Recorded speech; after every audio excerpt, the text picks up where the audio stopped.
Hey guys, welcome back. I hope you are having an amazing day. Let's get right into the stories. The first one is an entitled People story. When Cindy first moved in next door, I tried to be a good neighbor and welcome her to the community. I baked her some cookies and brought them over on moving day to introduce myself.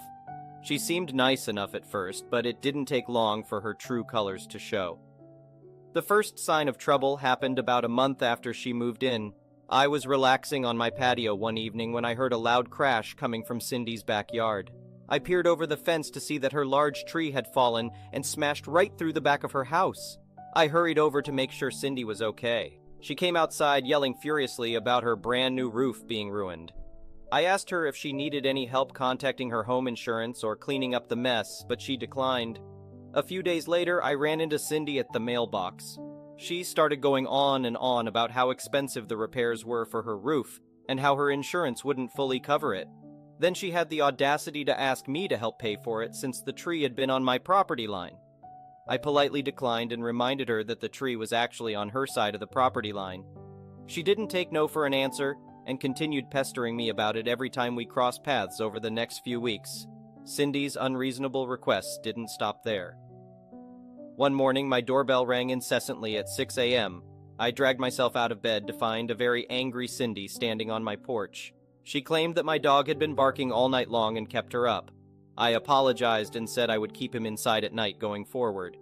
But Cindy insisted that I needed to pay for a hotel for her to catch up on her lost sleep. I refused and sent her on her way. The last straw came a few months later during a huge rainstorm. I was reading in my living room when I heard shouting outside. I looked out to see Cindy frantically trying to unclog her rain gutter, which was overflowing with water pouring down on her. She was screaming at me to come help her. I put on my rain boots and went outside to take a look. As I inspected the clogged gutter, I realized the problem was a massive pile of leaves and debris that had accumulated over time. I told Cindy as politely as I could that she needed to do a better job maintaining her gutters and keeping them clear. Well, she did not appreciate that suggestion one bit. She went off on me about how dare I blame her for this. It wasn't her fault that the rain was too heavy. Then she demanded that I pay for repairs to her interior walls and ceilings, which were obviously damaged from the rain. That was the last straw for me. I told Cindy in no uncertain terms that I would not be paying a single penny for any of her home repairs or damages. The tree, the barking dog, and the clogged gutters were all her responsibility. I also warned her that if she asked me for money one more time, I would be forced to send her a cease and desist letter. Cindy got right up in my face and started yelling about what a horrible neighbor I was. She said I had to pay because she shouldn't have to deal with these inconveniences in her neighborhood. I stood my ground and reminded her that homeownership often comes with repairs and maintenance. I also told Cindy that good neighbors don't try to make others pay for their problems. Eventually, Cindy stormed off, muttering insults under her breath. I consulted my friend, who happened to be a real estate lawyer. He helped me draft a legal notice for Cindy, making it clear I would not pay any of her bills, and any further attempts to harass me would result in a restraining order. I slipped the notice in her mailbox and thankfully never heard another peep about payments. However, Cindy did continue to give me the stink eye anytime we crossed paths in the neighborhood. A few weeks later, I overheard her talking loudly on her phone with another neighbor, attempting to turn everyone against me by claiming I was selfish and rude. I just shook my head and ignored her dramatics, confident that my reasonable neighbors would see right through her behavior. Over time, Cindy's true colors became known around the neighborhood as others began to experience her shameless attempts at exploiting them. Whenever she tried to pull something with a neighbor, they would give me a knowing look and say, "She tried that with you too, huh?" It was satisfying to realize her scheming wouldn't work in a community of good people who stood up for themselves. In the end, Cindy moved away about a year later, after failing to get her way with anyone. I like to think our neighborhood became too frustrating for someone as smug and irresponsible as her. The new neighbors who moved into her house have been an absolute joy. Proof that one bad apple like Cindy can't spoil the whole bunch. As for me, I learned to be more careful who I offer cookies to.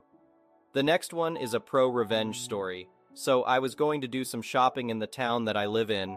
Not that big. And there are only 2 spots for disabled people, opposite of the small walkway in the middle. These parking spots have a sign attached to two poles for whatever reason on the walkway's side. I see cars already parked in those spots, which pisses me off, but it happens. The bad side is that the closest parking spot is quite far, but I settle with it and park on the other side of the parking space. During my walk, as far as you can call it with those humps on both sides, I look at the cars parked like I always do. It's fun to see the difference in taste for cars, and at the ones in the disabled spots. In my country, you need a special blue card under your front window to show you're disabled. If you don't have it and still park there, the ticket is expensive and it pisses me off, but I can't do much because I couldn't really kick it, right? So I do my shopping and return to my car to see that both cars are still in the spot, but the car without the card has someone sitting in it. Just to be helpful, I walk up to his window, knock on it, and ask him not to park in these kinds of spots because he's making it really hard for people like me, or worse, to walk that far. I was just trying to be helpful, but the man responded by opening the door as hard as he could and hitting my leg in the process, with a smirk and an annoying sorry that only an entitled brat could say. I knock again and he gives me the middle finger but drives away anyway. Skip 1 week and I drive up to the area again just to visit a friend who lives there. I see the same car standing in the spot. Thinking about what BP did to me, I wanted him to feel how annoying it was if someone parked somewhere they weren't supposed to. As luck was on my side, there wasn't any other parking space left, so I parked right behind BP's car with very little space. As I climb out of my car, BP comes up to me and starts demanding that I move my car because I was not supposed to park there, or else he will call the police. As the jerk that I am, I give him a smirk and a sorry that only an entitled brat could say, and walk off to my friend's home, leaving him swearing at me. The parking space is right in front of a store, and there's camera security over the whole area, with an additional camera pointed towards the entrance and the disabled parking spots. My friend opens the door, and we just hang out for a while when suddenly we hear a loud bang outside. My friend looks out the window and asks me what my car looks like and where I parked it. I give him the description, and then he follows up to tell me I should check on my car and see what has happened. We both walk out and see my car has a huge dent and a lot of scratches. Turned out BP just forced his way out, and the only possible way was through my car, as the poles with the sign are unbreakable. Apparently, this wasn't the first time this kind of stuff happened, and one of the SEs walks out and tells us everything was probably recorded and we could easily sue BP for what he did. However, I was pissed. I wanted to let him have a chance to explain himself because it could have been something very urgent, and I didn't want to be that big of a douche. He turned out to be a regular customer of the store, and the SEs were helpful with calling him. He was pissed. He said I had no right to park behind him, and if I didn't pay for the damages I did, apparently, he'd call the cops on me. After he was done ranting, I asked him politely, as I could, as I was pissed myself too, why he crashed through and if he could pay for the damages done to my vehicle. He snapped and swore at me through the phone, which was apparently being recorded by the SE, which I figured in court. But I cut him off and told him he could either pay or I'd sue him for not only parking wrong or damaging my car, but also for attacking me with his door, but he hung up on me. So I called the cops on him. Through SE, they got his phone number and license plate, and they told me to sue him. So I did. In court, it also became clear he had multiple tickets still open which he did not pay. He got a ticket for parking in a disabled spot. He has to pay me for all the damage done and a fine for attacking a disabled person. I was thrilled and felt I'd done some justice. Moral of the story, don't be a douchebag and park where you're supposed to, or it may cost more than a ticket. The next one is a petty revenge story. So I wasn't the victim of this Karen, but I was the enactor of the petty revenge. In the midst of this pandemic, a lot of businesses are limiting the number of people that can be in the store at one time. I was going to the grocery store across the street when I saw the massive line. Now there were only like 50 people in line, but by following the 6F/2M rule, this line was physically pretty long. I needed some stuff and the weather was nice, so I just decided to wait and take this opportunity to relax. Now this Karen in front of me is on the phone with someone complaining about how long the line is and how big of a hurry she's in.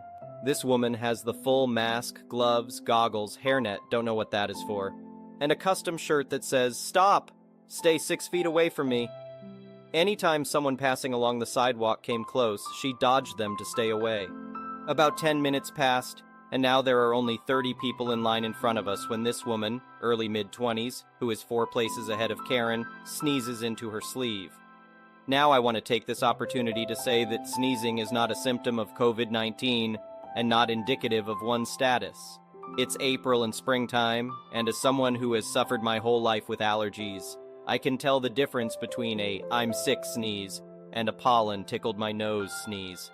This was an allergy sneeze, but Karen felt like she had just discovered a bioterrorism plot. She begins yelling at the poor girl.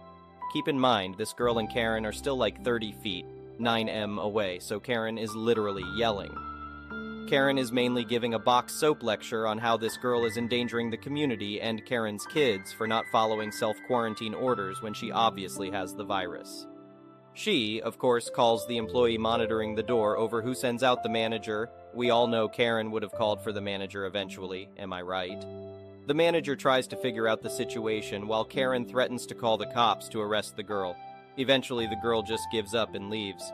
She'll just come back or go to a different store. This satiates Karen, and I'm more than convinced she was just looking for excuses to kick people out of line and speed up her entry. As someone who works in diseases, I have seen how flat-out stupid people have been in regards to this disease and decided that Karen's actions of nearly starting a panic just shouldn't go unpunished. The temperature was 88°F, 32°C-ish, which isn't really hot, but since it was the first day to break past 65°F, I could tell it definitely felt warmer. People were definitely sweating, and considering how long people were waiting outside in the sun, people were getting a good dosage of heat. I waited until Karen was the next person in the store when I noticed she was definitely fanning herself.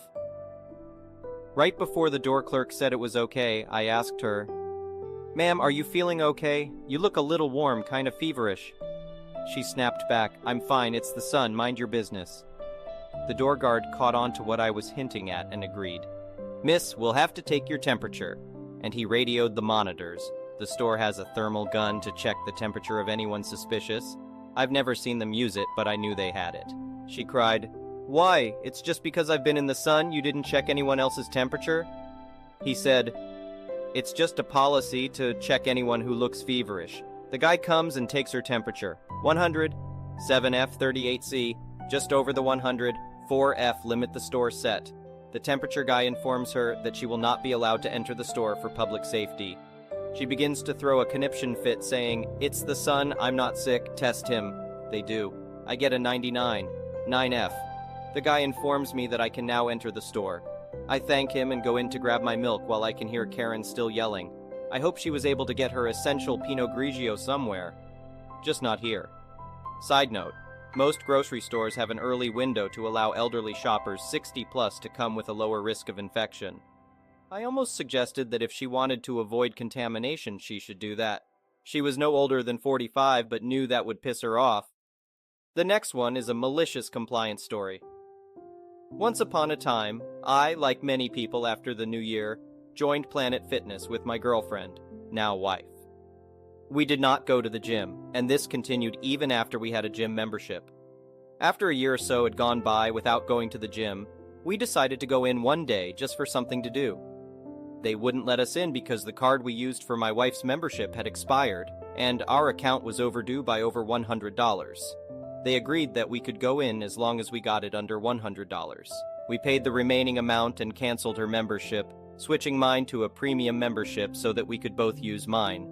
After probably another year of them collecting my money for little in return, I joined the army as a way to escape the ever-rising cost of family health insurance. I thought, this is great, now I have a reason to work out, and I'll use my Planet Fitness premium membership that lets me use any of their gyms around the country. However, upon moving to our first duty station, I found that 1, I worked out every morning with a group of people outside, and 2, there were several gyms on base, usually nicer than a Planet Fitness. So I went to cancel my membership, and here's where they really pissed me off. "Oh, you have to cancel in person at your home gym, or by writing a cancellation letter via first-class mail to your home gym." The problem was that my home gym was over 700 miles away, and I didn't want to wait long enough for them to receive the letter and process it. I left and began my Planet Fitness contract research. Armed with knowledge, I returned to the closest store the next day. "Good morning, sir." Oh, good morning. Can you help me out? I don't necessarily want to pay for the black membership anymore, but my home gym is in Ohio. Can I change my home gym to this location? Of course, sir. I'd be happy to assist you. Once all the exchanging of information had been completed, I dropped the bomb. Is there anything else I can help you with? Yes, actually. Since this is my home gym now, I'd like to go ahead and cancel my membership. Her jaw actually dropped. She called a manager to give the overrides or whatever he needed to do. He got the whole story, looked at me and said that I would have to wait 24 hours since I had just changed my home gym. I obliged his request and came back the next day. I'm happy to say that it's been almost 5 years since my last gym membership. The next one is an entitled People Story. My fiancé, 35M, and I, 33NB, are getting married in 2 weeks in our backyard. We will be having catering spread for our reception afterward. We decided to have a dry wedding for 2 reasons. My mom is an alcoholic known for making a scene when she gets drunk, and my fiancé has a brother who binge drinks and has had alcohol poisoning on more than one occasion. He doesn't drink all the time, but if he starts, he can't stop until he either passes out or someone physically restrains him from getting more. I also have an uncle, mom's brother, and a stepdad who are in recovery and don't need the temptation. Neither fiancé nor I are big drinkers, so we decided to avoid any problems and just have a dry wedding. We will have a less dry reception party / honeymoon with some of our friends later on. All of our families have been supportive.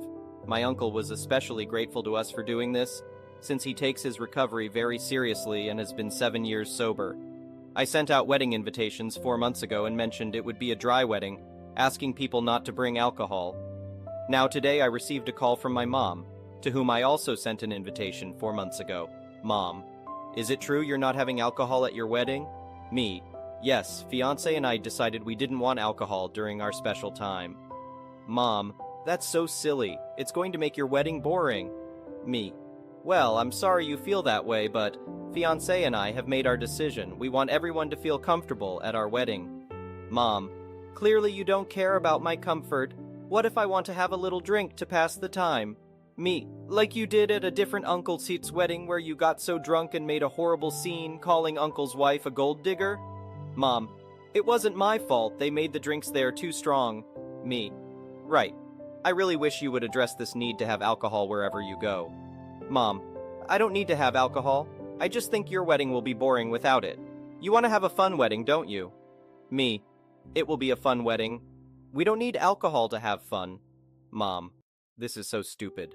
Why should everyone else be punished just to make it comfortable for a few people? It seems like you care more about uncle and stepdad than anyone else. Me, or maybe I just want to avoid any scenes. Mom, I just told you that wasn't my fault. Me, just like your DUI isn't your fault? Mom, how dare you bring up that difficult time in my life? I was going through a lot emotionally. What the hell is wrong with you kids? You need to mind your own business. If I want to drink, that's my business. Me, well, my wedding is my business. We do not want alcohol there. That's final. I can't stop you if you decide to pregame my wedding, but I've already made it clear to uncles and brothers that if you cause a scene, you are to be made to leave. Mom starts crying. Why do you kids hate me so much? What did I ever do to deserve to be treated like this by my children? Me. Are you really ready for me to go down that list? Mom. None of you understand. None of you will ever understand. I'm the mother of the bride. I should be treated better than this. Me. I think I've treated you pretty well during this process. I've acquiesced to your boyfriend, whom I don't even know, coming to my wedding. I've even given in to some of your other demands, so please tell me how you've been mistreated. Mom. You didn't invite me to go dress shopping. The mother of the bride always goes dress shopping with her daughter. I barely know, fiancé, because you never bring him around me. How do I know that you're marrying the right person? Me. That's because Aunt made my dress. Mom, sarcastically. Well, isn't that just special? Me, sighing. As for the rest, I think you know why. We aren't really close enough for you to have any say in who my significant other is. Honestly, Mom, I'm done with this conversation. If you really feel that strongly about this, I'll understand if you don't want to attend my wedding. Mom. Oh, I bet you'd like that, wouldn't you? One way or another, you will respect me as your mother. Me. Sure, Mom, I'm hanging up now. Bye.